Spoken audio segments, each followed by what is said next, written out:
Well, we've been telling you about these libraries hosting Drag Queen Story Hour. It's not just one, it's happening all over the country. They've embraced this.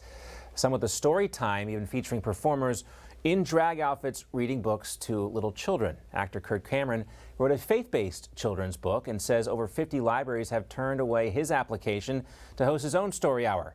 These same libraries, some of them anyway, have hosted these LGBTQ plus story times with drag queens in the past. And joining us now for more on this is actor, director, and author of As You Grow, Kirk Cameron. Great to have you with us, Kirk. Hey, great to be with you. All right, let's talk about your book first and why you decided to write it. I wrote this book. It's called As You Grow, and it's a book to teach kids biblical wisdom through the seasons of life and growing the sweet fruit of the Spirit: love, joy, peace, patience, kindness, goodness, gentleness, faithfulness, and self-control. These are biblical values. And I wanted to have a book reading at a public library, and over 50 woke libraries denied my book. And at the same time, they're hosting drag queen story hours. And when I asked them why or what we could do, one public library in Rochambeau, Rhode Island said that, well, we're a queer-friendly library and our messaging does not align. And I said, well, is there a process by which we could submit the book so you could actually read it? We're talking about kindness, compassion, gentleness, and courage. And they said, you could fill out a form, you could reserve some space, but we will not run your program. One in Alameda County responded by saying that we won't let you come and read your book about biblical wisdom. And believe it or not, they're hosting a gender name change clinic today. Unbelievable. I mean, I think what you just said there too, and why I can't wait to read this book and share with my kids, you talk about growing these seeds, these things, they take time to develop. I think today so often kids are interested in instant gratification, and we know, you and I know, I think anyone with a little bit of life experience knows that you have got to invest and grow these things from the seed, just like you talked about. I'm really excited that all of this is happening. You're exactly right. Not only do we grow from tiny little humans to full-grown adults, but there are seasons that we go through.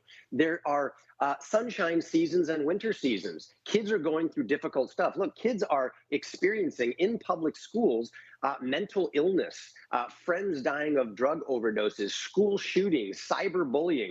Why in the world would they benefit from a book that taught them about love and compassion, kindness, gentleness, and self-control? Yeah. And yet this is what's being banned in inclusive and libraries committed to diversity. It doesn't sound diverse. It sounds like a monoculture of woke ideology that is exclusive of people and those who love the view that God and loving people matter.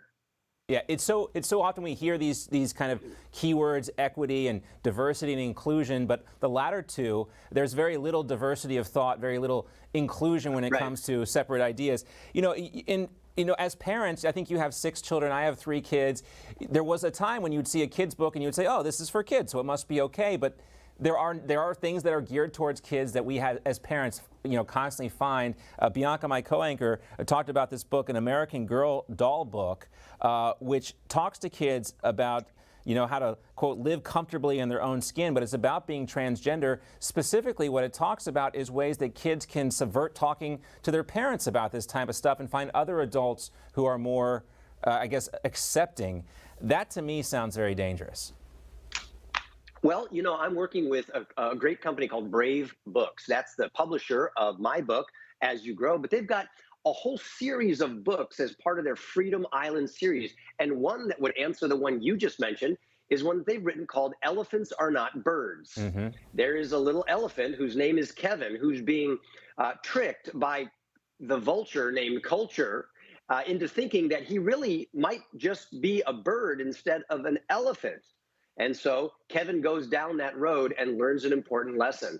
Of course, you can see the parallel here. And this is a book company that is not shying away from the difficult topics. Yes. So they're talking about not only love and joy, justice, courage, patience, and leadership. They also deal with the Constitution, with border control, fake news, and transgenderism.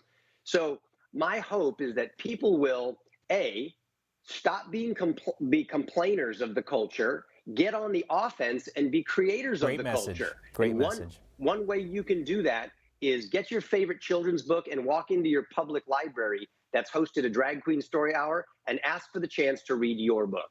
Yeah, demand to be heard. It's a great example to set for our kids, too, not just to sit there and complain. Kirk Cameron, great stuff. And in those other books you mentioned, we love having the other Brave book authors. We've had Rogan O'Hanley, Ashley St. Clair, Kash Patel. These are some of the authors.